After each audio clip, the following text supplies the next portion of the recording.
Here's what some people are saying about the Projection Booth podcast. The Projection Booth is single-handedly the greatest film podcast you could ever listen to or could possibly want. Top notch. 5 stars. This has quickly become one of my favorite film-related podcasts. Always interesting. A completely unpretentious yet fully comprehensive look at films from all genres. The Projection Booth podcast, with new episodes available every week at projectionboothpodcast.com. You guys look like... What do they look like, Jimmy? Dorks. They look like a couple of dorks. Get those birds! Birds! They're coming to get you, Barbara.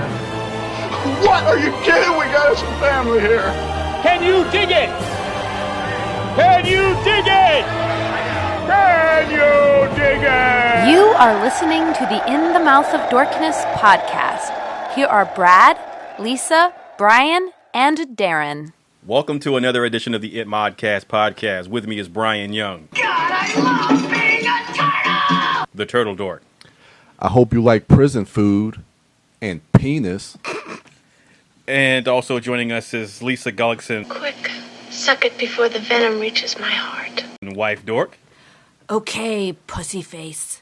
It's your move. And Brad Gullickson. And for gosh sake, watch your language. That's not going away anytime soon. Mouth Dork.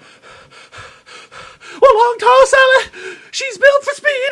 She's got everything that Uncle John need. Oh, baby. Oh, baby. Gonna have me some fun tonight.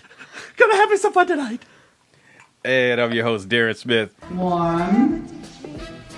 Warmer. Disco. The Disco Dork. Wait a minute. You mean without you, Alfred would have been street meat? And welcome to the It Modcast podcast. Yay! What a good round of quotes. All our quotes were sexual. Street meat is sexual? Yeah, that's what you call it, John, on this roll, you know. Darren knows that. Male gigolo. Intimately. That's a term of affection for a male gigolo. When you hit that corner with that street meat. I'm a street now meat. it's called Ubering. Oh. We don't Uber anymore, Lisa. We Lyft. Is that true? Lift that street meat. So behind. Brad, Brian, somebody, how was your weekend, Dork? Oh, actually pretty good. You know, it was a busy weekend in the theaters. 3 big movies came out. 50 Shades Darker? Yeah, we won't talk about that. Oh.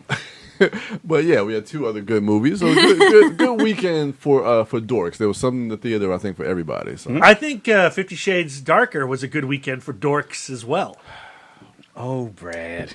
I'm talking about penis. Good one. So, Brian, yes. What did you check out outside of 50 Shades Darker? Well, I did see Lego Batman, which I know we'll probably get to later in the later in the podcast. No parents. Street meat. But I want to talk about John Wick, and I know before I get started that we all have shots in honor of Mr. John Wick. So before I begin my my talk, Brad, you want to take it away? Well, it's just that we noticed when we were during John Wick Chapter 2 that he drinks my favorite Kentucky bourbon, Blanton's. It's the original.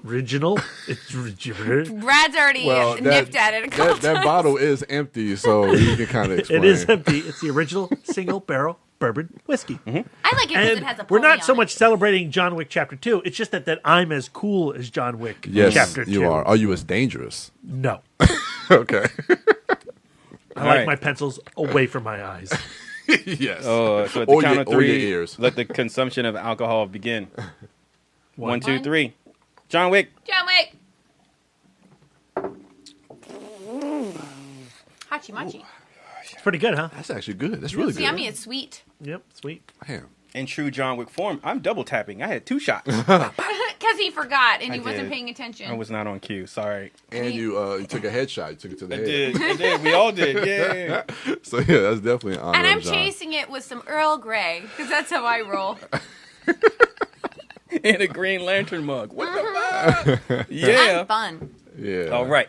So now that we are all properly liquored up, Brian, yes. Commence with the week in Dork. So John Wick Chapter 2, you guys all know that I really enjoyed the first John Wick film back in 2014. And we've talked about this before. My top 10 list of that year, I did have John Wick at number 10, but as I was scrambling to put that list together, but looking back, I think I would still probably have around 10. So it's still not as good as Teenage Mutant Ninja Turtles. No, that has been removed. That's been redacted. Sorry, it's recorded. It's on the internet forever. Forever? You can't change your dorkies. You can't amend it? No. No. No. Oh, well, it's amended. This ain't Letterboxd. You can't. Who says Letterboxd is finite? Brad. Oh, okay. Well, no, he's saying that on Letterboxd you can go back and change your rating. But But you have to watch it again to change your rating. Our podcast is like writing in cement. Once you put your mushroom stamp in there, it's there forever. Okay, that's good to know. So I'll be careful about how I rate and what I How talk you about. slap around that mushroom. Whoa. All right.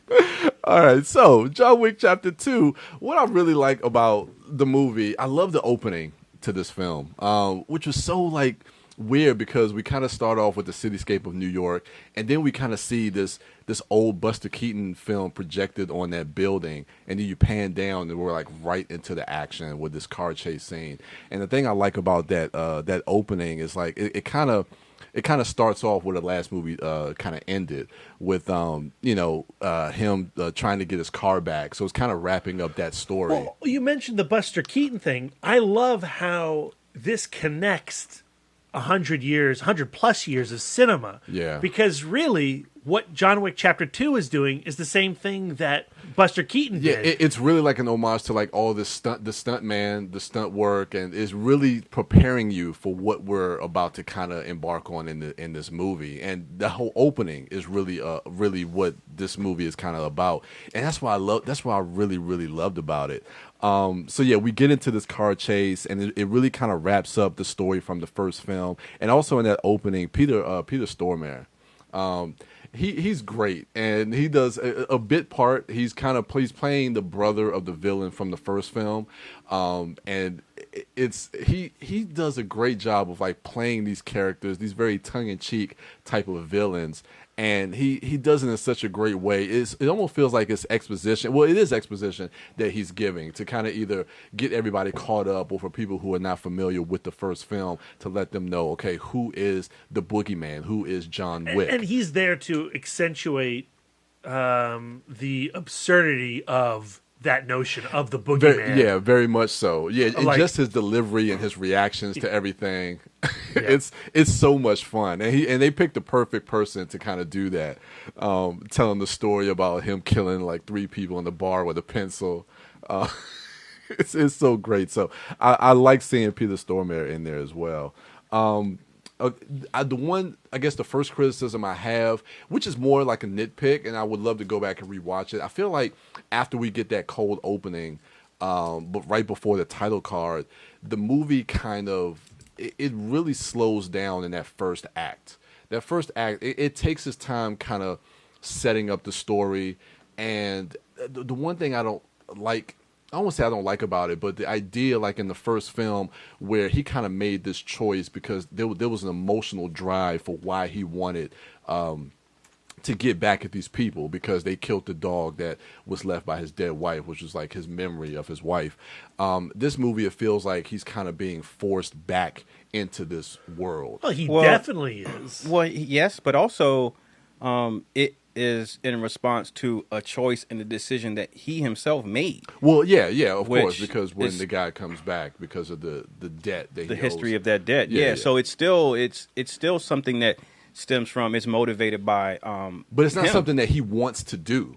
No. Because he resisted. Well, that's what I like about it, though, is it really does continue the story from the first film by opening up the world of this assassin clan and these markers. Yeah. And it starts to, this is a really bonkers, out there genre idea. Yeah. And I appreciate how John Wick embraces and commits to its mythology. No, absolutely. That was another thing that I had in my notes, is the fact that I love the fact that they set, and even from the first film, how they set up these rules of this world building and this mythology, and they never stray away from that. They never break from it. Kind of going to that, the whole thing about the Continental, and then when we get to Rome, another thing that I liked is like before we really get to that big action set piece at the Continental where he's getting tailored and he's getting this suit fitted, but it's aligned with like Teflon bulletproof, and it almost feels like this 3-piece suit is like his superhero outfit. You know, we can kind of look at John Wick. I kind of see him as kind of like this superhero type of figure. And then when he's talking to the one guy and getting like all his weaponry ready, it's just like that too. I think it also goes to the point of you talking about building on that world that we saw in the first film. Another thing that I really enjoyed was that first action set piece that takes place in the catacombs underneath in Rome. To me, it was so much fun to watch because it feels like it almost feels like a first person shooter video game. So because he's in these catacombs, he's like shooting with these 9mm guns, he's reloading, and then he sets these weapons in different parts of the catacombs. Then he goes to like the automatic machine gun, and then he's shooting that. Then that goes out, and then he has to get the rifle, and then he has to reload, and then it felt like a video game watching it. It was so much fun to watch that. And this is really a showcase for what it's like for an assassin to have all these gifts or all these talents at his disposal through using the gold coins. You're talking about having the tailored suit, getting the tasting of machine guns, at the Continental, and you know. I'm really curious that when we get to the third film, not to spoil the end of the second film, that stuff's not going to be there for him. So they have this one scene to really highlight the insanity of their lifestyle. Exactly. And that's what I loved about it. It really feels like a secret society of hitmen, like kind of like this underworld of hitmen. Don't go there, Brian. No, I won't. We already had that discussion. But it's like a giant umbrella-like corporation. Yeah, possibly. But yeah, just that whole idea of like just the secret society of hitmen and assassins. But again, going to the end, that was another criticism. But I'll wait till we kind of get to that point. But then again, Common. I want to talk a little bit about Common, the character that he plays, Cassian. I loved his character and his rivalry that he has with John Wick, and I love the way Common plays him with this kind of like this stone-faced, just this determined drive to really just go after him. But there's and that's another thing I like too is like how they set up this moral code. So we see them have this fight. And the fight ends up on the grounds of the Continental. So because no work or no anything could be handled on the grounds of the Continental.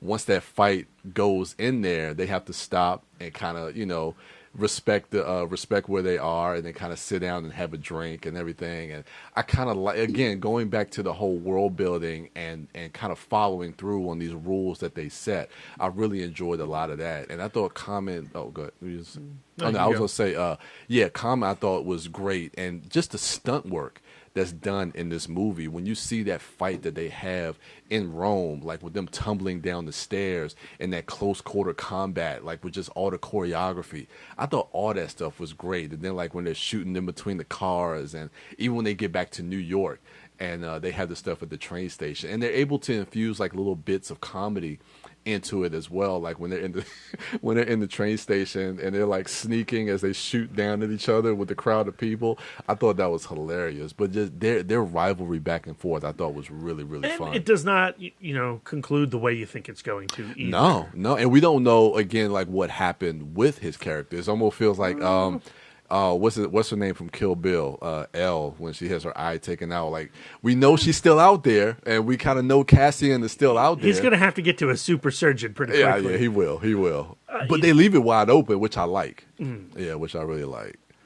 But, let me see. What else do I have here? Ian McShane, I thought was really, really good. He's always awesome. Yeah, and just his relationship that he has with John Wick. I think that there's a respect there, and you could tell that he really, really likes John Wick.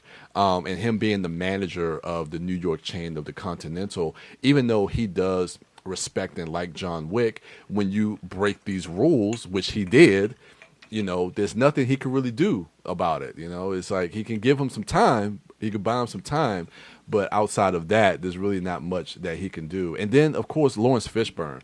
Lawrence Fishburne is, you talk about chewing up scenery, he's having a lot of fun in this movie. Dude, here's the thing. Fun. When Darren and I caught it, and they're introducing Lawrence Fishburne's character as like the king of the New York Morlocks, they meet Fishburne, and he's on top of a building, and he's putting messages together with carrier pigeons.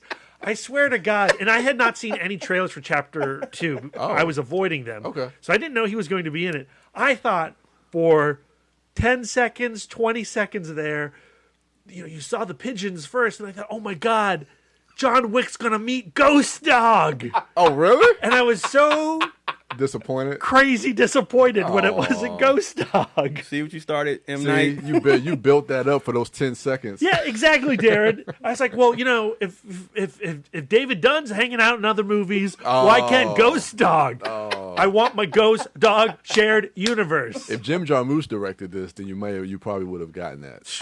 I'd watch a Jim Jarmusch John Wick Chapter 3.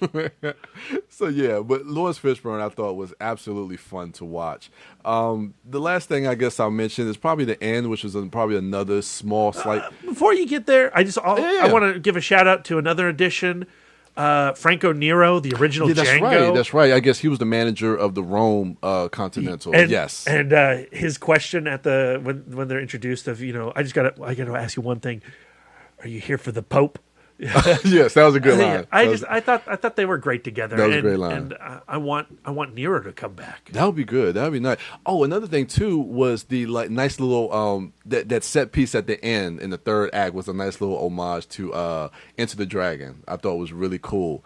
Just having those corridors and mirrors, and I just thought that was a great set piece. The way that it was shot, the way that it was executed, you could tell that the filmmakers have a great affinity for that film, and I thought that was a great nice little nod to that Bruce Lee classic. What did you think of Ruby Rose? This is her third film in 2 months. Is it third or second? I didn't see Triple X. She's in Triple X, and she's in Resident Evil Final Chapter. Oh, she is. And she's in Meg with Statham coming out soon. Oh, next year, yeah. Okay. So 2017 is the year of the Rose. Yeah, I never even heard of her until late last year when she started having these movies come out. I liked her character. It was decent, like being kind of like this mute character that doesn't really talk. I thought she was okay. Yeah, I liked the sign language thing, especially how John Wick, of course, knows sign language too. Yeah, just adding to his supreme badassness. Mm-hmm. But of the three Ruby Rose performances, and Darren might argue me on this, I think Triple X is the best one.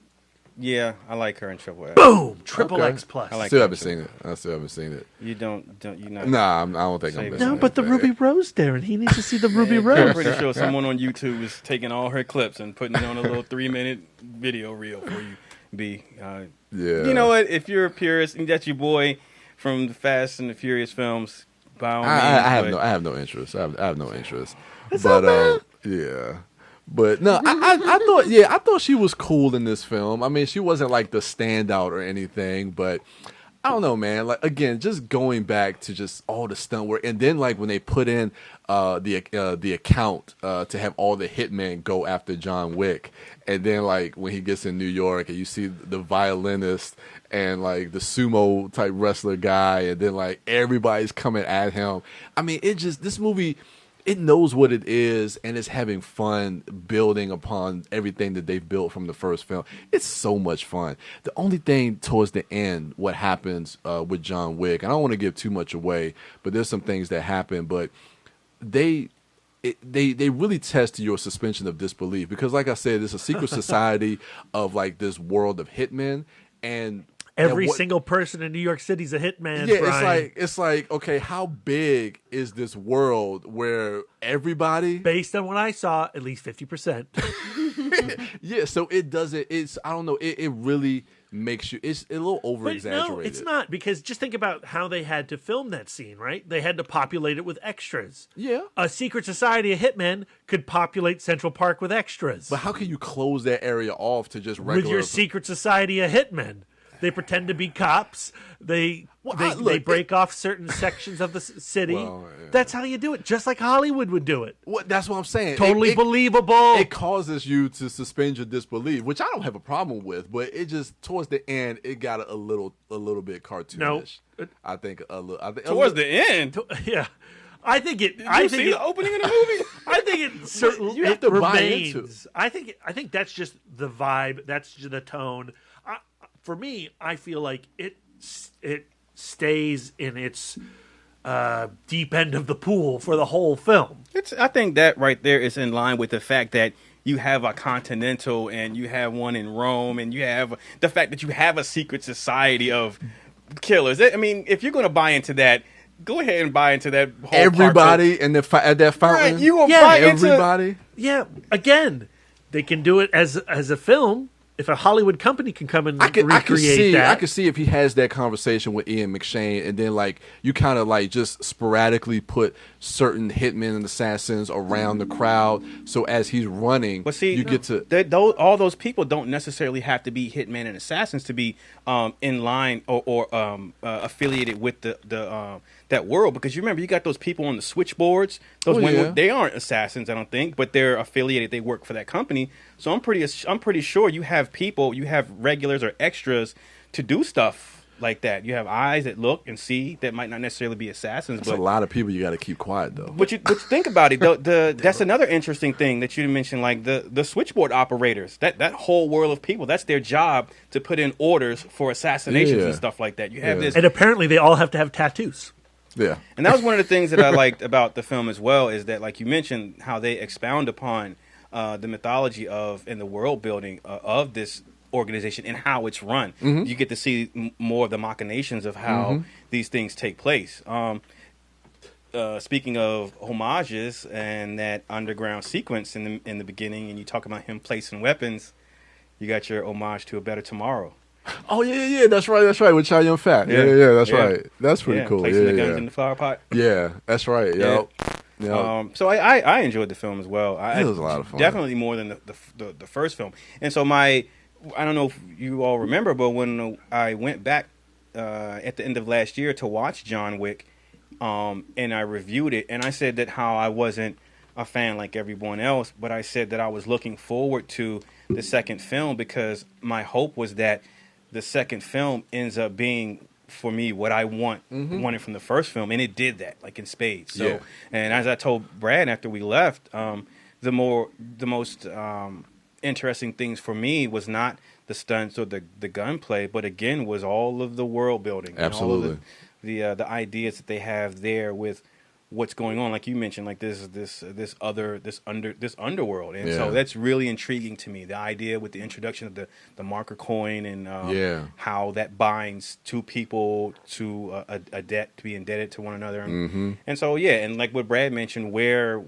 John Wick is left at the end of this film, and where that takes the possible third film, which they'll be with. But I think there was, and I don't know if this was deliberate or not, but Brad's saying that him being stripped of a lot of his benefits of being in this secret society, one only has to look at that urban legend that was actually brought to light with the pencil, and that he doesn't need a lot of these things. We actually get to see that urban legend, on screen in this film. Yes. Where that, I heard he took out 3 men with a pencil. You believe that shit? Well, yeah, you can believe it because you get to see it. Because he did it. Yeah. So if you put him in a Staples or an Office Depot, he's gonna fuck some shit up. I know. And I like the fact that we talk about this with like Die Hard, but this is really like.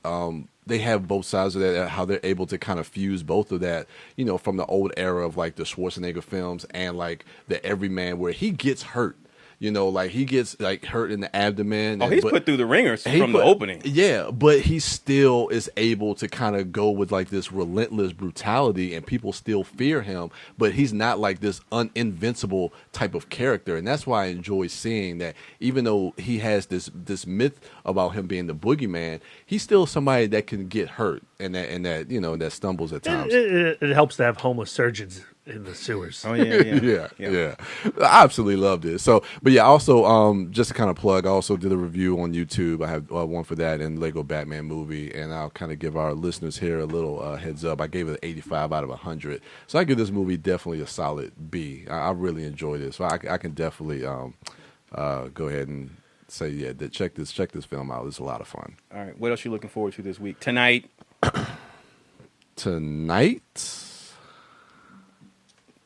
Walking Dead comes back on. Oh yeah, that's right. Walking Dead. Yeah, I know. Take that as you will, ladies and gentlemen. You know who's not looking forward to The Walking apparently Dead? Brian. Brian and all our listeners, because man, we do not want to hear any more about that show. Well, it all depends. I'll let you guys know next week. But yeah, I guess I'm looking forward to it. This is a stark contrast. Listeners, go back and listen. I would say like mid last year or whatever, when Brian was doing his weekly reviews of that and how excited he was.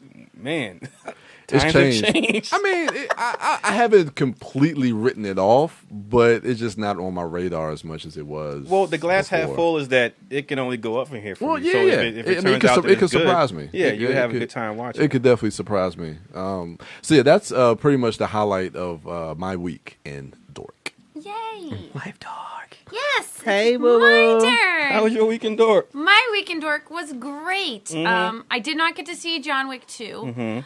I did not see John Wick 1. Mhm. But it sounds like this John Wick 2 thing, maybe I should get on board with the Wick. Yes. But I did get to spend a lot of time in the theater this week, starting with Tony Erdmann. This film got nominated for an Oscar for Best Foreign Film, and so Brad and I thought we should catch it. Where did you all see this at? Cinema Arts in Fairfax. Okay. They've got new chairs, it's super comfy. I don't like them. Oh. Why don't you like them? Because they're a little squeaky. That was the last theater around that had stiff, old school, horribly uncomfortable chairs. Brad's a purist. And if I wanted that experience, I knew I could go to Cinema Arts. And sit in a shitty chair. Sit in a shitty chair and eat their shitty cheese and crackers. Yeah. Well, you can still get the cheese and crackers. You can They be actually stopped comfy. that. Oh, really? They don't do cheese and crackers anymore? Unless they bring the food to me. I don't eat food in a movie theater anymore. Wow. Alamo has spoiled me. But Tony Erdmann was really, really an interesting movie. Yeah. I consider it like an exploration in the cycle of familial humiliation. Our main character, Ines, has an embarrassing dad. And you can see how, That's an understatement. how having a wacky, embarrassing dad can penetrate other areas of your life. I personally do not have an embarrassing dad. I was raised in a family of introverts. So we all just quietly lived together, and then once I grew up and moved out, we never spoke to each other again. Oh. That's generally how it operates. That's not entirely true. But it's a crazy movie, and especially in light of Jack Nicholson is looking to remake this movie, make an American version of this movie. Bring him out of retirement. With Kristen Wiig playing Please Ines, don't. playing his daughter. And I definitely think that there are things in this film that are untranslatable. Yep. I think for American cinema, come on Pettifours, spoiler alert. So I found that interesting. I also got to be in the theater for A Cure for Wellness, though I slept through it. Somebody was sleepy I was sleepy beepy. Plus, it being, a horror film with some gore elements, I kept And a ton of water consumption. Yeah, a lot of I could see Glug, a glug, V glug, glug. scene happening. Yeah. So I kept closing my eyes to avoid vomit, and then my eyes were closed for such a high percentage of the film that I just kind of nodded off. But Brad loved the movie, so now I have to see it again. And turns out VF. VF, yeah, that's Yeah, right. so I essentially just saw a hyper extended trailer of this movie, so I still have no idea what happens, which is really exciting. Yeah. I love, it's just like another. Well, It was a pre-screening. It wasn't. Yeah, it was a free screening though. So it wasn't like one of my famous $18 naps where I go to a 3D film and fall asleep. I find the theater very soothing. It's like my happy place. Yeah. Feel at home there. I also saw the Lego Movie, which I know that Darren is going to talk about. Yeah. But what I really want to highlight this week is a 2000. I almost said 2000. It's a 2000 film called Girl Fight. Yes. And allow me to toot my own horn for a second. Do it. Because I am killing it on my dork resolutions. This is not another AFI top 100 situation where I just completely fail. So this pertains, I've been keeping up on my Letterboxd. I have, Brad and I started Stranger Things, so that pertains to my watching a culturally relevant Netflix series. Okay. So that's good. And so this pertains to my dork resolution to make a concerted effort to watch more films directed by women. Yes. And bonus, yes, it was also in preparation for a chatcast with director Karyn Kusama, director of The Invitation. Billy and I we were high-fiving in anticipation, and we continue to high-five. Since that interview happened, I cannot wait for you guys to hear it, so stay tuned. It was awesome. She is like, I just want to like, I just want to just put myself up for adoption. That's and your just new be BFF. Like, hey. No, she's my new guru. I want to follow her. Yeah. I want to sit with her on the top of a mountain because she's got some wisdom. She's really cool and really smart. Yeah, really cool. And and you can tell that in the interview I was completely beside myself, nervous, which is embarrassing. But I hope she found charming. I hope she likes me. I wonder if she's thinking of me right now. Okay. Anyway, sorry. So to sing Final Goes With. We're underneath the same big sky. Me and Karyn Kusama. So anyway, in anticipation of that, I watched her first film, Girl Fight. I already said that. And this is the film, not only her first film out of film school.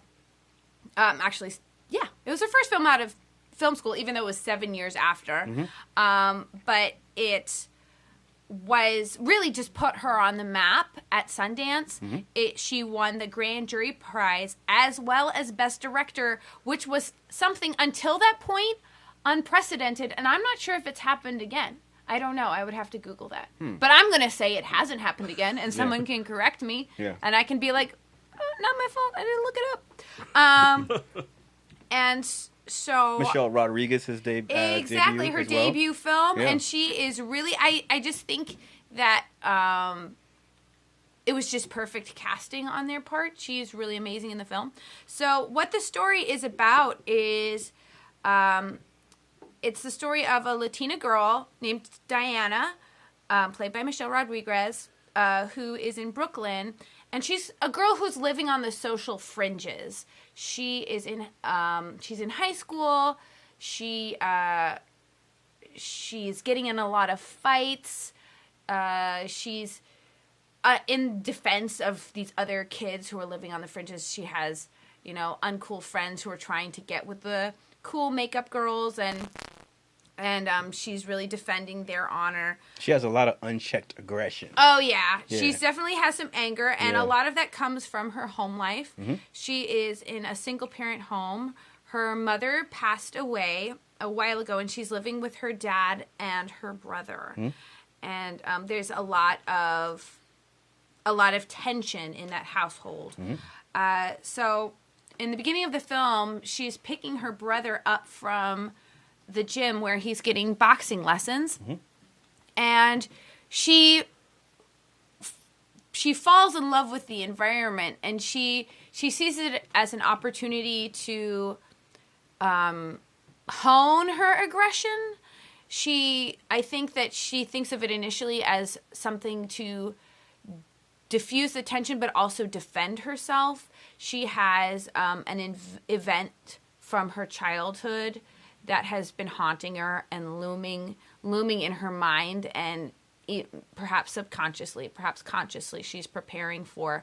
And so she decides to convince the boxing coach to become her coach, And then the rest of the movie is her trying to balance all of these seemingly incongruous lives, because she's keeping her boxing lessons a secret from her dad, and then she also keeps parts of her home life a secret from school, and then she falls in love with one of her sparring partners named Adrian. Get it? Yeah, I get it. Billy didn't get it. What a doofus. Billy. So she falls in love, and then she's, keeping that part of her life. And so she's living in a way that's very compartmentalized. And I think that that's something that is common to all women, even if you're not a boxer. There are parts of yourself where you go, well, it's unladylike if I project myself in this way, or someone will perceive me differently if I reveal this part of myself. And everybody can identify with, you're a person at home and then you're a person out in the world. Have you ever seen a coming of age story like this? And would you even describe this as a coming of age story? It's absolutely a coming of age story. Yeah. She's bridging that gap between defending herself to becoming more offensive towards her dreams and towards what she wants for herself. So she's moving from that defensive position of childhood to a more going after adulthood and really finding out who she is and defining herself to the world. Yeah. Where these walls, these compartments, it's just time for them to come down. How would this pair with the Fits? Oh, with the Fits, that's interesting. Because this is a more traditional coming of age story, because it goes from that later teens, sexual discovery, bridge into adulthood, where the Fits is really more about the bridge into becoming a teenager. So I feel like the Fits is almost a story about those compartmentalizations coming up.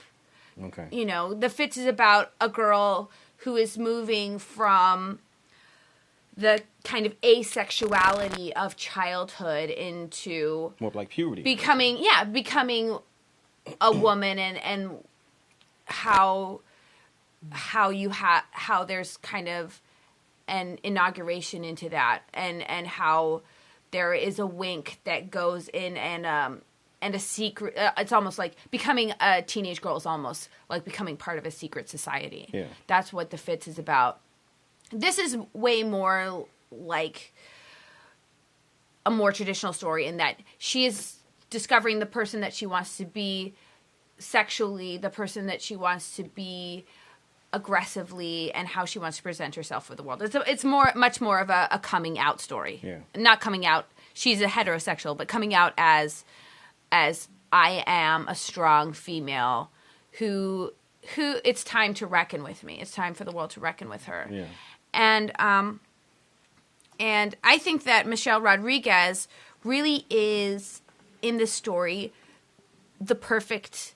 Even though she's 22 when she plays the part, the way she expresses herself is like the perfect teenager. She starts the movie very uncomfortable in her skin, you can tell that her energy is just all over the place, that she is wound so tight. And as she becomes much more confident as a fighter and as a person, and then she eventually falls in love and she finds herself being accepted in that way, in a romantic way, you can see all of that energy really start to be projected in this way that I think is like uniquely of that time in your life, where there's just such exuberance and such excitement and eagerness to go on to this next stage. And I think that she does an amazing job of that. And I like that in this movie,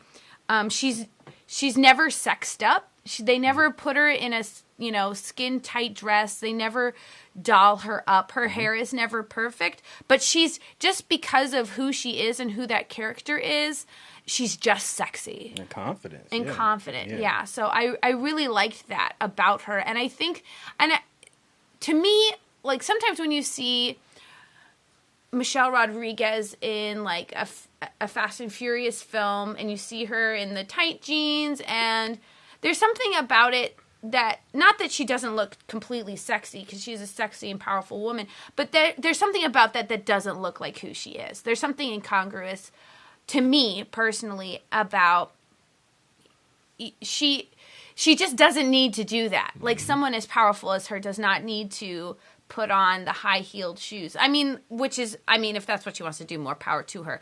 But to me, I felt like I can identify with this girl, where I can't identify Michelle Rodriguez in a Fast and Furious movie, where she's all sexy. She has gone on to have a pretty successful career, as you just mentioned, ending up so far as to end up in one of the most popular and lucrative franchises in Hollywood. Resident Evil, Part 1 and 5. That one too. But I would say that I don't think, out of all the films I've seen her in, not just the Fast and Furious films, but a lot of her independent stuff and other franchise films, I don't think she's ever been good as she was or is in Girl Fight. Right. As far as like showing range and an emotional depth and emotional complexity, outside of just being a tough tomboy or a tough girl or whatever. Like she's, as you mentioned, like she does a really good job of having things expressed on the surface, and more importantly, like beneath the surface. You know what I want to say about Michelle Rodriguez, though, is coming off of Girl Fight, which is a film I still haven't seen, and I really need to. She was typecast as like the tough tomboy, in the aforementioned Resident Evil 1, right, and the Fast and the Furious. But over the course of the Fast and the Furious franchise, what I've really enjoyed is how Letty has become a much more if not complex, a more well-rounded character. And over the course of the Fast films, I've really fallen for Michelle Rodriguez. And so I think the fact that I've missed Girl Fight is a tremendous gap in my enthusiasm for her career. I think you'd be pleasantly surprised. Maybe not surprised, but again, I don't think that she has ever done a role or portrayed a character in the way that she has this character in Girl I just Fight. feel like after Girl Fight, every performance of hers or every character of hers was that Girl Fight poster personified, and I think chin down, eyes up. And I think a lot of that has to do with that being a part of who she really is. I mean, I think Karyn Kusama saw a connective tissue between Michelle Rodriguez's personality and this character that was on the page. Lisa briefly mentioned about the casting and how Karyn was steadfast. That was one of the things that she would not. When she was trying to sell this script, the script that she had written, studio executives kept trying to convince her to switch to a better known white actress, and I would love to know what actresses they were suggesting. Hilary Swank, $1 Million Baby. But Karyn put her foot down and was saying, and put off getting this movie produced sooner. That's why it took by so long. insisting that that the character be played by an unknown Latina actress, and it clearly it paid off in spades. Not necessarily box office wise, but artistically, this movie was very well received, and there might have been a fumble in the marketing of it following Sundance, but it's a great movie and still really watchable. How awesome is it that Karyn Kusama has done it live? I know. It's crazy. That's dope. It's crazy. I have her phone number. Yeah. we had to do FaceTime because we were having internet issues. So I have her phone number. I got her digits. It's so Not that cool. I'm gonna call her, but it's just a thing. It's just a thing. Anyway, You could text her like some heart emojis. What I think makes this film so interesting in terms of the Karyn Kusama oeuvre, whatever, is that not only was it her first film, but it's a film that's actually really out of tone with the type of story Karyn Kusama really tends to make, and the way she tends to express herself. Because this, even with the gender reversal of the boxer being a girl rather than a boy, it's a fairly traditional by the numbers sports movie, like, you know, an underdog story. Underdog not taken seriously. Underdog box good. Underdog fall in love. Underdog win. Spoiler alert, she wins. You know. So it's basically Rocky. I mean, it's basically Rocky. It even has an Adrian, but there's still more complicated stuff. There's definitely an this theme of how when women do anything powerful, that men automatically find it emasculating. Yeah. And so Michelle Rodriguez, just by being herself and not really meaning to, is emasculating men left and right, cutting off dicks. Punch him in the dick. Yeah. Dick. So I find that really interesting. And that's something like that you will not find in Rocky, you know? But this is, like, Karyn Kusama is a person who lives in the kind of weirdo genre realm. And the fact that this was the movie that put her on the map, and then the following films that she tried to sell, without scooping my own interview, it's, I don't know, it's just I think that she started out by saying, okay, this is how I would direct a traditional movie, and then now in my bag of tricks, I have a bunch of really weirdo, wacko, science fiction, horror, gore, suspense ideas that I have. I was pleasantly surprised to find out that she was the genre aficionado that she is. Man, she is so well versed in horror and science fiction and genre in general, and it's very refreshing. It really is. So, she's got a cool, twisted mind. Yes, she does, and a great perspective on life. So I hope you all are eagerly awaiting our chat cast with Karyn Kusama. Yep, and as well as reading Billy Doss's series on Film School Rejects, Shallow Pocket Projects. Yeah, our Kevin Burke 24x36 interview just went up, and it's on in the channel, and it's also on Film School Rejects. Yes. I didn't know she directed Aeon Flux. Yeah. So her... a very interesting story about and Jennifer's Body, which I think is a super underrated film. Yeah, I like Jennifer's Body. Super underrated. So her filmography is Girl Fight, Aeon Flux, Jennifer's Body, The Invitation. She's got a lot of other TV stuff. And a ton of TV. Yeah. A ton of she's TV. done a lot of TV. And she has the segment in the upcoming horror anthology XX coming out. Yeah. But I think you would find her, if you don't already know her story with her experience with Aeon Flux in the studio. She's very candid about that in multiple interviews. And even in an hour, she talks a little bit about what she expected and what she thought she was going to do, and what realization she had to come to in dealing with Hollywood and how that affected her moving forward. But I think a lot of independent filmmakers around that time in the late 90s, early aughts had those issues with studios, especially. It's still happening. Yeah. I mean, still happening. Josh Trank, man. Gareth Edwards. Yeah, I mean, you look at somebody like Gavin Hood coming from Tootsie to Wolverine, so it seems like there's always something. Why'd you bring up Wolverine Origins on this podcast, Brian? We don't talk about that. It's a film. No, it's not.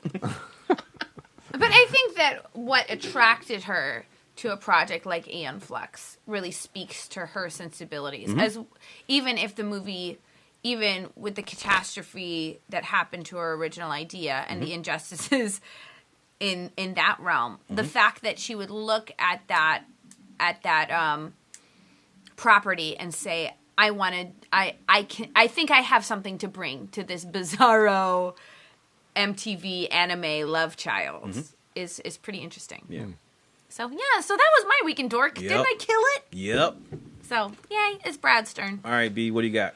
Well, as Lisa mentioned, we caught an advanced screening of A Cure for Wellness over at the Alamo Drafthouse 1 Loudon, and this was a really interesting watch.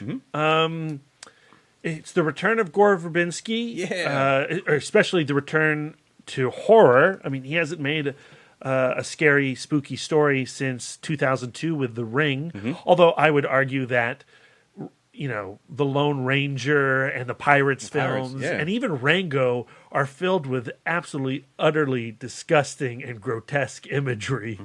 But to have him back into my, one-time favorite genre, I guess my favorite genre now is Westerns. But the horror realm is extremely exciting.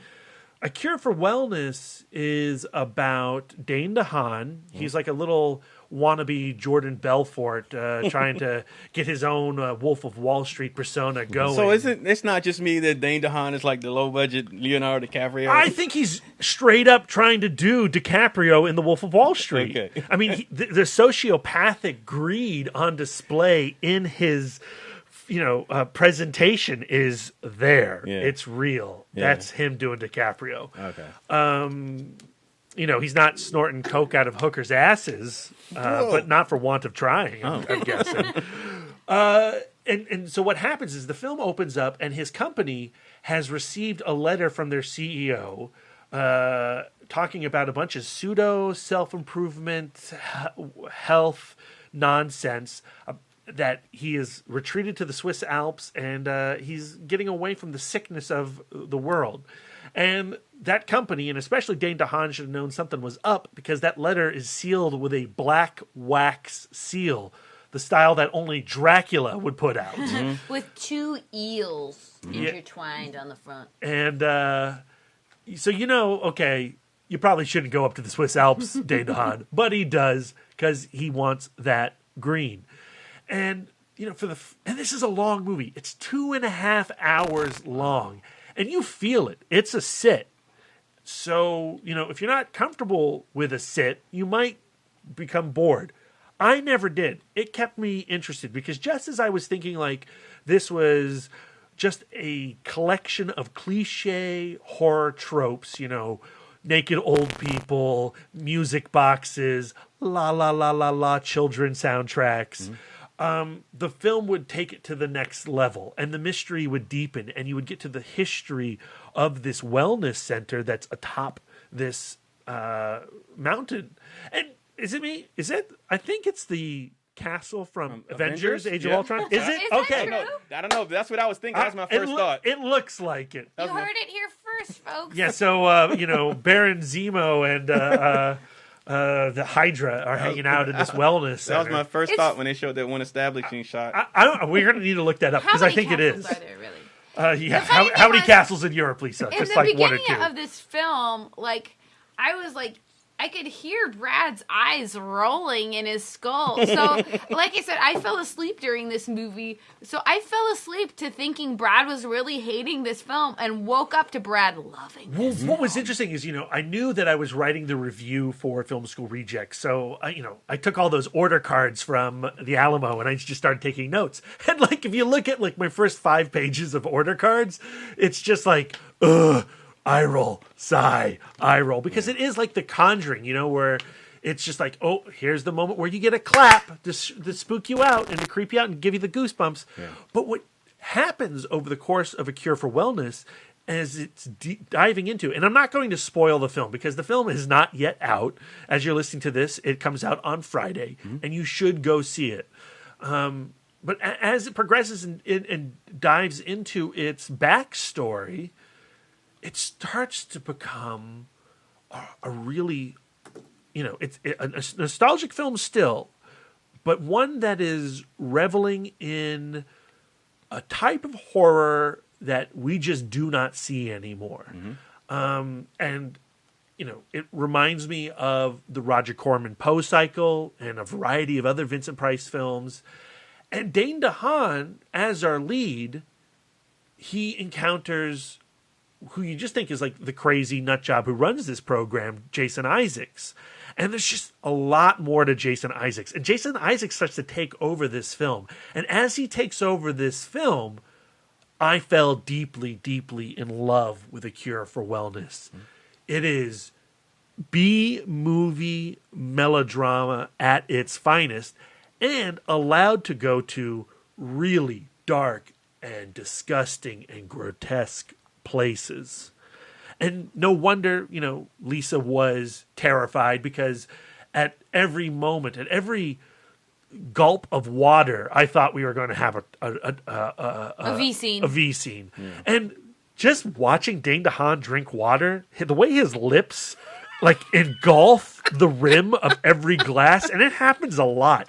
His lips are like leeches on the glass. They are so full and wet and gross, but they are the perfect lips for a cure for wellness. Yeah.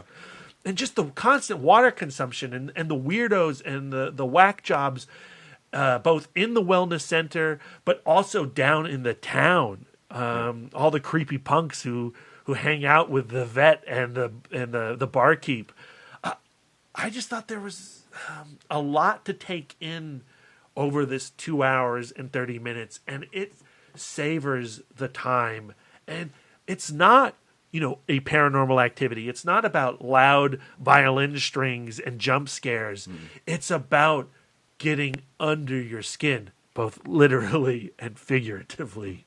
And I think Gore Verbinski's visual style is the perfect vessel to have that. I mean, from the opening frame to the end of that movie, his visual acuity, and it just permeates every frame, every corner of the frame in that film. And I think it goes a long way to, while the film is long, yes, but as far as keeping you engaged, you do have to be engaged with it narratively, but also visually, there's just some interesting and arresting and engrossing imagery. So you just can't help but be entranced. Water being such a huge theme, and also looking inward, the mirror being a big theme too.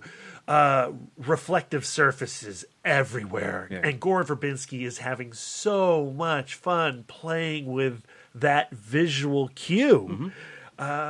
You can spend the entire film just concentrating on reflection. And, how often do you get a horror film working on such a metaphorical level? Yeah. And in such a professional way. It doesn't come off as hokey or gimmicky or I get it. I get what you're saying. Incredibly earnest movie. Yeah. Even when it's being extremely silly and over the top. Especially when it is. Yeah. And I appreciated that about it. Yeah, I was surprised that you enjoyed it as much as you did, though. Well, it came down to the last 20 or 30 minutes of the movie when it reveals its final act, and I saw the film as a descendant to Mask of the Red Death and House of Wax. Yeah. I immediately had to come home and watch a Vincent Price movie. We watched Tower of London, that night. Yeah. And that style of Jason Isaacs' performance, you just don't get anymore. Yeah. And it's nice to see a style refined and evolved. Yeah. And I think that is also why it's going to turn off a lot of folks. Yeah. And those with the YouTube attention span are not going to hang in there, because for that first hour and a half, it's a lot of creepy images that you have come to expect in this era. But the thing is, that the first two acts of the film are my favorite stuff from the movie. I don't know. The movie took its time in the opening, but I enjoyed it. But don't you also see that if you were enjoying that side, that ending might knock a star off if you aren't open to it? Right. So when you were saying that's when the last 20 minutes is what turned you over to the film, I was thinking I can see that being the opposite for most of the general public who does not have an appreciation for the films that this movie is taking its thematic cues from. So I'm going to leave you with this. But if A Cure for Wellness is not on my top 10 list of the year, I'll be surprised. Or I will have had an amazing year at the cinema. Really? I loved this movie. Yeah. And honestly, January and February of 2017 has been pretty good. Two of the best months, early months that we've had in a long time. Yeah. 2017 is already shaping up to be way better than 2016 because we've had Cure for Wellness, we've had Yes, Brian, Resident Evil, the final chapter. We've had Blood Wars. We've had. You're damn right. We've had Blood Wars. I really liked Blood Wars. Blood Wars. Yeah. We've had Split. Split. We've had. Oh gosh, there's another movie we're missing. Split, Blood Wars, Resident Evil Final Chapter, Cure for Wellness, John Wick Chapter 2. Yeah. We've had John Wick Chapter 2. Yeah, Plus all the rolling Oscar stuff that we missed Hidden Figures. Yeah, Hidden Figures and Tony Erdman. Yeah, and then March is just going to be, and then February, the end of this month, Get Out, which I'm looking forward to immensely. I can't wait for Get Out. Fist Fight. Yeah. Oh yeah. I'm actually looking forward to that. That Red Band trailer we saw the other night had me dying. Yeah. Okay, so yeah, it's good. That's awesome. Yeah, I'm glad you like. I was surprised that you. I thought you would appreciate A Cure for Wellness because I was sitting like a row back, maybe two. You got back. a dropper. What was in the dropper? It's just water. Oh, It's just lame. water. Yeah, I wanted it to be something to make me. Ooh, I wanted to feel something, but it didn't. So yeah. Well, I didn't like it that Brad and I did not get props. I think as did you check in your? It was in my. brass. No, we asked the waiter, and the waiter's like, "Hey, yeah, we ran out of them before we got to the second row." I was like, Gabe better come over here because I want to milk him from. You should. the I wish props. I'd have known there was extra because there was empty seats to my left and my right, which. What the fuck, Jared? Which is not cool because if you go online to try to buy to get one of those tickets, it would say sold out. But I knew there were going to be people who just didn't show up. So yeah, you could. I wish I'd have known that you didn't have one. I would have got you one. Boo. But yes, so yeah, again, I thought, and watching it from the third row, I was pretty sure. I was like, okay, man, I know Brad's going to love this. I know he's loving that. But then as it went along, I wasn't sure that if you were going to respond to the film as a whole, but definitely not expecting you to love it as much as you and did. also just the fact that in January I've watched a lot of Paul W. Sanderson movies, and I've seen a lot of Jason Isaacs, and this was a perfect capper to my Jason Isaacs-a-thon. Yeah. So yeah, A Cure for Wellness. I echo Brad's sentiment. Definitely check it out. I will have to watch it again. We're definitely seeing it on Friday. Yeah, I'm excited. All right. Now that I know that it is vomit free. Well, for Film School Rejects, coming off of my Resident Evil month, I was looking for a theme, and it's Black History Month. So I wrote an article about Jim Brown and Slaughter and the Spike Lee documentary All American.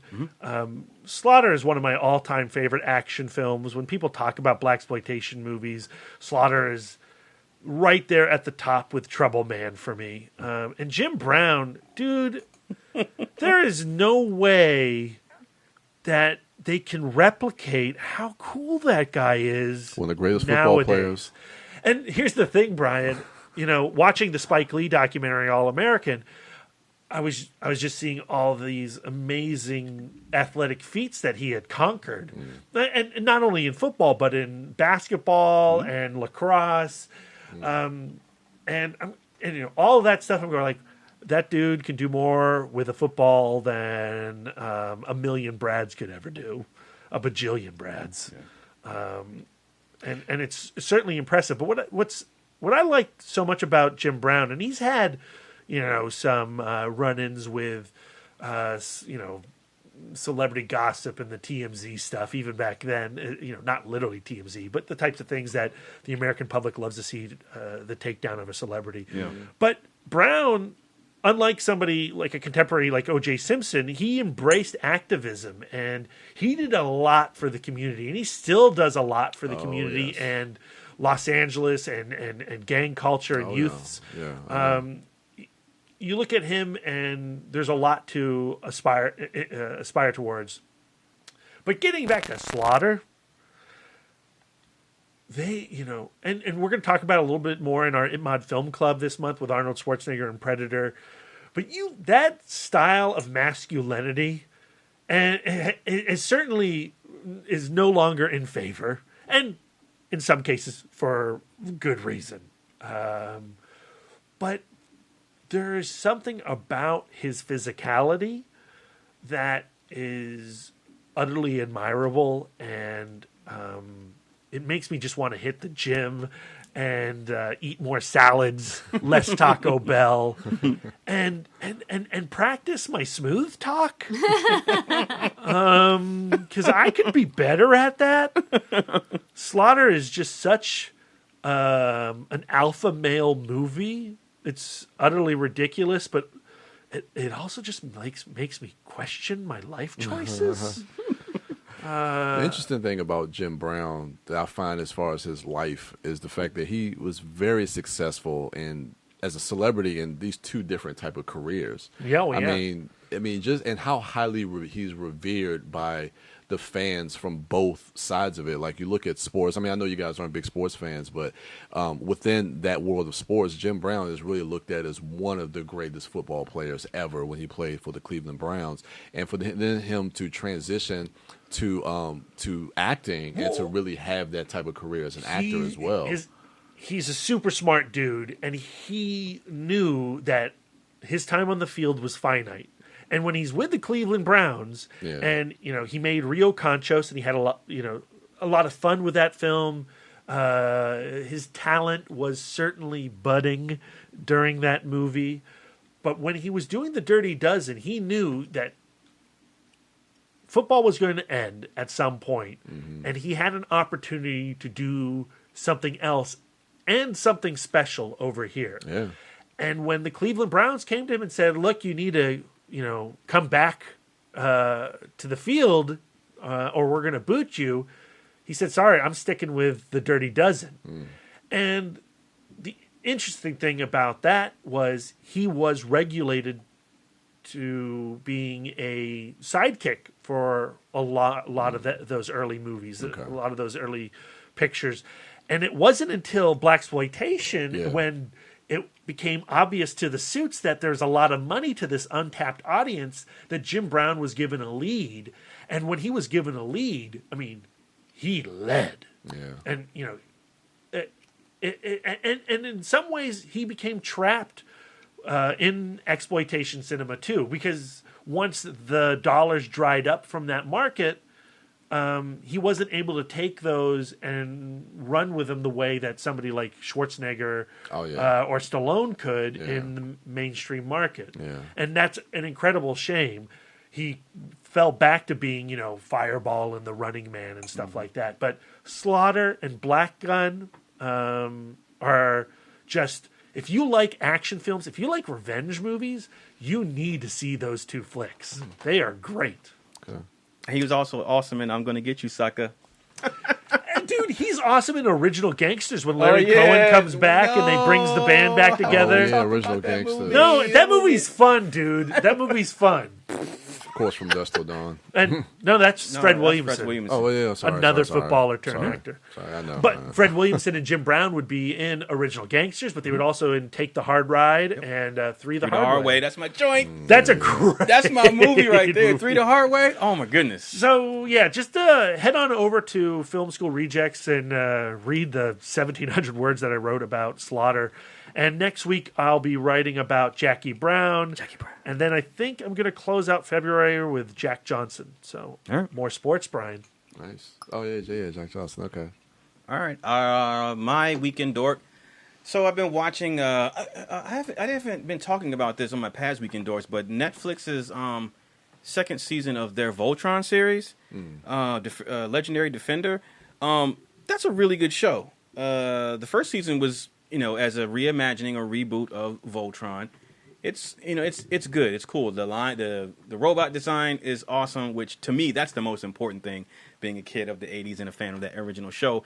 But I'm not somebody who goes and says, well, you know what, it's not the same as the original show. They're destroying my childhood. Because if you go back and watch the original Voltron series, it's not high art by any means. It really is, Voltron, just get through the BS to see him fight the next Roe Beast, and that was it.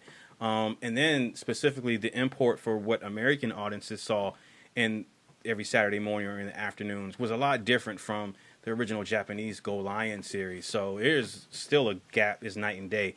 But anyway, this reimagining with DreamWorks Pictures, their animation department, and Netflix, it's a really good show. And then the second season, it gets really good with like the character work. There's a lot of humor in there, but not too much where it's just a comedy show. But there's some humor in there. But there's some very cool character work, so that I don't mind when they're not in the Alliance and they're not forming Voltron. Voltron's not fighting a robot or something like that. I really enjoy being with the characters. So that was something I was blowing through. And then in preparation for our Itmont Film Club, I just recently rewatched all of the the Predator movies, except the first Alien vs. Predator, but I have no regrets. And so I'm very much looking forward to that discussion. I'm going to let you have Alien vs. Predator before we leave tonight, because I want you to watch that movie. All right, I'll do it. It's not as bad as you remember. I hope not. It's on Blu-ray? Yeah, it's Blu-ray. Yes. All right, I'll take that. And then before I get into what I want to talk about for my weekend dog, I joined Brad at the Cure for Wellness. I was there at the Alamo for that, so I saw that with them. I was also with Brad when we saw John Wick 2. I was there for that. But on Monday, because the Alamo Draft House is where you go if you live a good life and you die. All right, let's stop the podcast right now. No, we will never stop. Weekend Dork's over. All right, it's not over. I'm walking away. They chose to screen Mad Max Fury Road in their new Theater A to showcase their sound system, and it was obviously amazing. Technical difficulties and all. I'm not going to go into depth about. I don't need a review for this film. I just will say that the sound system that they have upgraded and put into Theater A does the job perfectly. It totally translates all of George Miller's audio, sensory, visual, everything that he wants you to get from that film. You totally get that with their big screen and their sound system. So that was a pleasure, and I just it can obviously be said that I love this film, but I genuinely do love this film in a way that I don't love any other films, and I don't mean in the excessive way that I constantly talk about it, or I can see Fury Road and everything, or I keep bringing it up, but I mean in the way that I consume and watch the film and take in parts of the film. Like I don't do that with any other film in that way. And so it just was a reaffirmation, not that I needed it, that I am in love with this movie. Every facet about it. I like how whenever we see Mad Max Fury Road, it automatically means that Darren's getting a shout out from the host. Oh yeah. Yeah, that was cool. You're setting Guinness Book World Records of how many times the person has seen this film. Yeah. So I mean, how was it? You obviously know that I love the film, watching it this go around. But how was it? How was your viewing experience? Because you and Brad were both there in the new Theater A. Awesome. Yeah. It was an awesome experience. Yeah. That it's gotten to the point where you get through the phase where you're expecting to see new things, and you're just kind of waiting for those small nuances that you love. This is when they're going to zoom up on the creepy face of the little girl, and this is when we get to see Nux's tear and things like that. Yeah. So, it's fun. What's interesting about Mad Max Fury Road, because it's been embraced so heavily by popular culture, is that it's a movie that we're not going to need to watch on Blu-ray ever again, apparently, because every 6 months it's going to play at the Alamo. I know. I mentioned this before, where it's just like every time it's back in the theater, you're like, well, I have to go see Fury Road because this might be the last time I get to see it. It's like your last breath. You don't know it's your last breath until you don't take a breath after it. You don't know when it's going to be your last time to watch Fury Road. Yeah. When Lisa and I went and saw a Lego Batman movie, they had a trailer for Nicholas Holt's Anthony Hopkins movie, which I can't even remember what the title is. Collide. Yeah. And you're watching that trailer and you're like, Nicholas Holt, I just don't get that guy. And then you go, wait, shit, that's Nux. And you realize when you're watching Fury Road that Holt in that film is so absolutely perfect. Mm-hmm. And in some ways, he steals the show from both Charlize Theron and Tom Hardy whenever he is on screen. Yeah. And his arc is probably the most powerful for me. Mm-hmm. That hits me in the center of my heart every time he gives his final witness me. Yeah. That is just an utterly crushing sequence. Yeah. Then to see this Collide trailer, you're just like, dude, you've wrecked me in Fury Road. Yeah. You need to bring it harder to these movies, or Hollywood at the very least should give him some more opportunities to show us his chops, because I think he's got them. Yeah. So are you past that phase, Brad, where you're watching Fury Road and you're picking up new things? Or I mean, things you I didn't saw notice? something I had not seen before, and when I told Lisa, she was like, well, duh. But there's a moment I'm a close where watcher. I think it's Max is firing a repeating rifle through the sunroof, and bullets are bouncing off of Rosemary Lee Whitney's belly. That's right. And I had never seen that before. Yeah. I had not noticed it. Huh. I like, that's always been, okay, all right, George Miller, I get it. I get what kind of world this baby is about to come into. But I love that imagery. Talking about babies coming into things, like it used to be. Like I remember the first time I watched when they did the C-section. Mhm. The gross guy does the C-section, Yeah. and when I first watched that scene, I was like so disgusted. Yeah. And now when I watch it, I'm like looking so forward to seeing that rubber baby come out. I don't know why. For him to do the little like jump rope spinny thing with your I had a baby brother, perfect in every way. Yeah, I love that film. So yeah, thank you again, Alamo Drafthouse, for making my dreams repeatedly come true. But I'm gonna close out my weekend dork with the Lego Batman film. I took Sia to see this on Thursday after school, and we caught this at the Regal, their RPX, and we were like the only maybe like 5 other people in the theater, so we got to sit like right in the middle in their hugest At what auditorium. time? At what this time was was like this? at 5:30. We caught the 5:30 show. Because we were surrounded by munchkins. Yeah, Oh. I still get like when I see kids in a theater, I'm like, what the fuck are they doing? Oh yeah, I'm seeing a kids movie.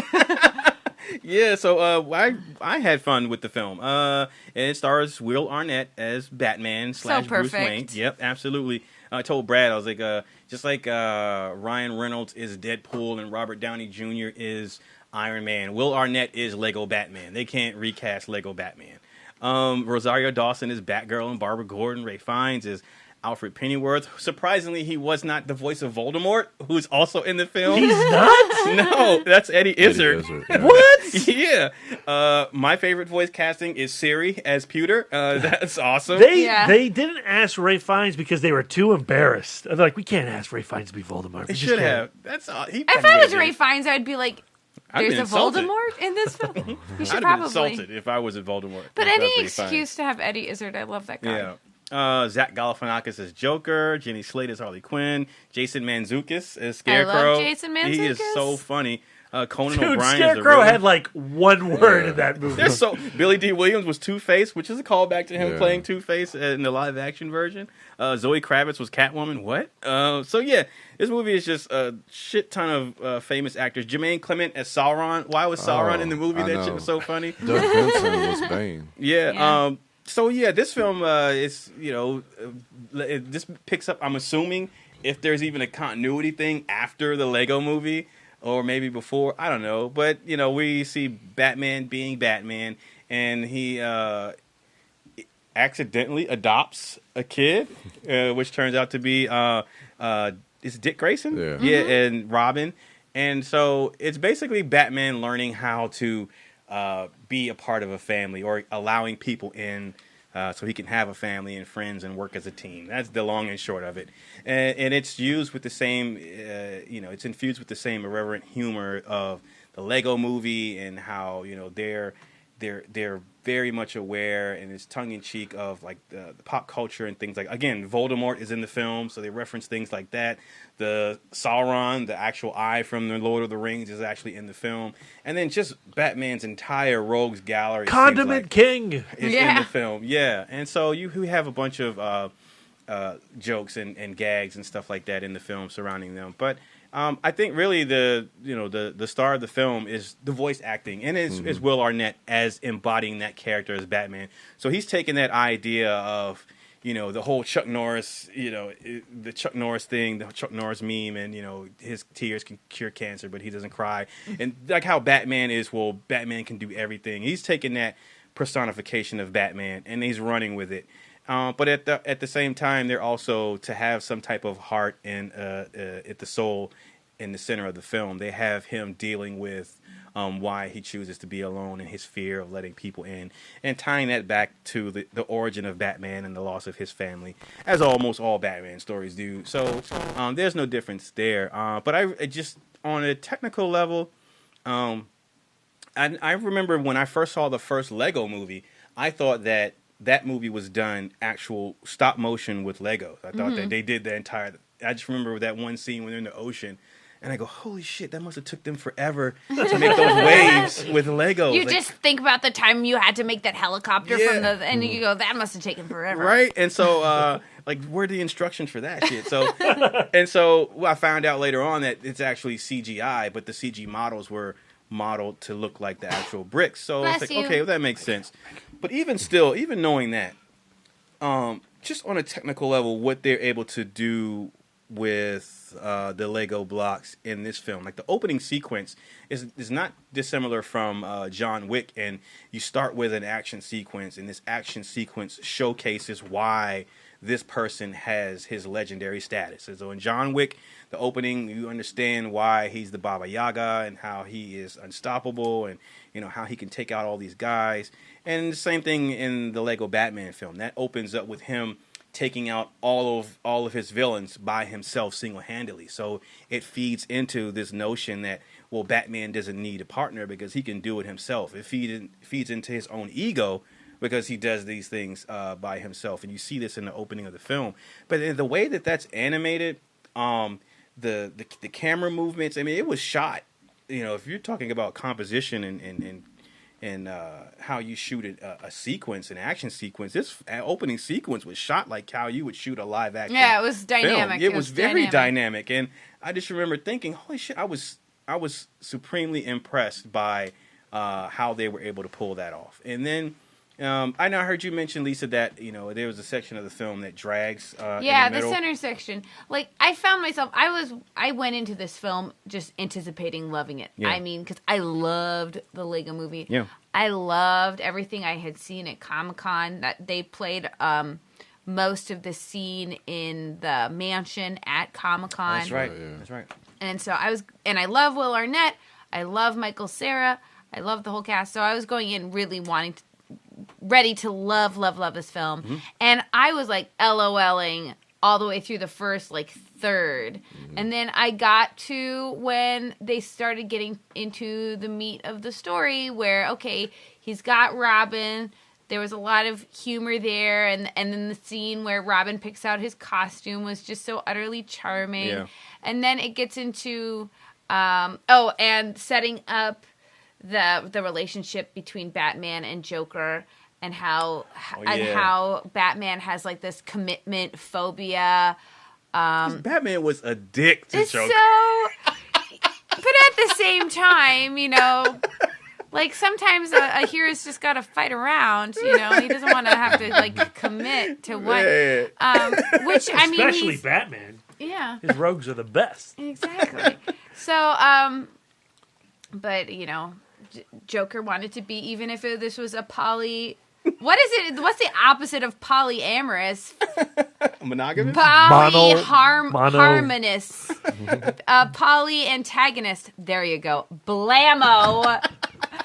Even if this is a poly-antagonist relationship, Joker wanted to be his primary. Yeah. I just threw down some GGG Dan Savage knowledge. You're welcome. What was I talking about? Oh, yeah. So once all of that shit was set up, yeah, and then now it was time for the actual conflict. Yeah. Like many action films, I found the actual action part in the middle pretty boring. And I did... It's why Lisa hasn't seen the John Wick movies yet. I did nod off a little bit. I did fall asleep a little bit. Brad said that I didn't miss that much when I fell asleep in the Lego movie. Yeah. You were asleep for 5 minutes, maybe. When I woke up, Alfred was wearing a Batman suit, and I was wait, like, what happened? I missed something. That was awesome. But I mean, so for me, I like all of the funny was in the setup of the story, and then which was a good amount of the movie. Mm-hmm. But then once it got to the center section, I thought that it got a little drag. Yeah, I love how it didn't just stick with like movie Batman stuff. Like, it went like full comic book shit, like Phantom Zone stuff. And, Kite Man. Yeah, but I mean, that was still in the first third of the movie. I could have used more of it, frankly. Yeah. The Phantom Zone. I love that little block thing. Who is the voice of the block thing? Oh, yeah, I don't know. But, I'm what did you think, Brad? Being the consummate Batman fanatic. I really enjoyed it. I echo a lot of what Lisa said. I echo a lot of what you said. I just don't think it's as good as the Lego movie. Yeah? It's just not as inventive or clever. It's fun. I'm definitely going to own it. Yes. Any version of Batman is a good version of Batman. And it's nice to see that validated in Lego form. Yeah. I actually prefer this one to the first one. No, you're wrong. I'm sorry. I think the worst thing about Lego Batman is that it's not as good as the Lego movie for me, and I do find that to be a disappointment. Yeah. This Doug Benson is Bane. That's your Doug Benson. That's my Doug Benson. Well, Doug and Benson, it's funny because he does his Bane impression every episode, so he's been practicing. Let the games begin. He's been practicing his Bane since The Dark Knight came out. I give it to you, the people. It was kind of disappointing that there weren't two Banes in this movie, because then Graham Elwood could be the other whistling Bane, because Graham Elwood does a pretty killer whistling Bane. Yeah. Gotham's Reckoning. I do a great Bane, Lisa. Yes, you do. I highly enjoyed Lego Batman. Sia enjoyed it as well. She just wanted to see Harley Quinn.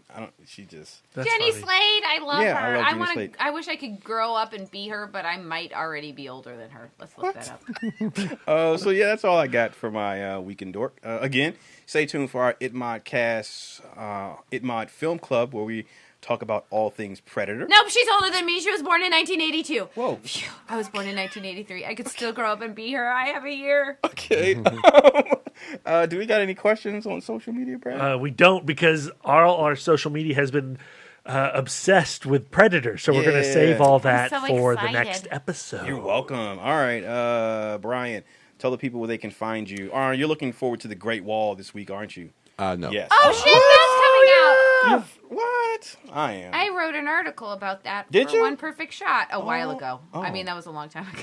Oh. I don't write anymore. I've retired. It's this wild success. I just thought I'd leave some room on the internet for other people. Tell the people they can find you. You guys can find me at Twitter on the Total Dork 1, at Instagram the Total. Oh no, sorry. What? Take control. Repeat. That's my Bane. Take control of your, what are they called? Of your plugs. Where can the people find you, Brian? Okay, take two. You can find me on Twitter at the Total Dork, and on Instagram the Total Dork 1. Facebook, Brian William Young, and Letterboxd at the Total Dork. Consolidate that shit, man. I'm trying, man. If this dude would give up that name, then I could, What about threats? Have you tried threats? I don't want to threaten How about somebody. dick pics? Lisa, Huh? where can the people find you? I might try that. Yeah. You can find me at Sidewalk Siren on Twitter, Instagram, and Letterboxd. Not at Sidewalk Siren 1? Nope. No. I am the one and only. The only time at Sidewalk Siren 1 has ever happened is when I signed up for a thing and then forgot I had signed up for a thing. It's the only time. Brad. Find me at MouthDork on Twitter, Instagram, Untapped, Letterboxd, and Snapchat. Oh. Are you on Snapchat? I am, but I've never used it. Ooh, creepy. I'm Darren Smith, the Disco Dork, on Twitter, Instagram, Facebook, and Letterboxd at the Disco Dork. That's going to do it for us. Thank you, everyone, for listening. Enjoy the rest of your week. Again, stay tuned. In the middle of the week, we're going to drop our ItMod Film Club. And then at the end of the week, we got our Fistful of Fist Fights in honor of Ice Cube and Charlie Day's fist fight that's coming out. So, yeah, look forward to that. Thank you all for listening. And until next time.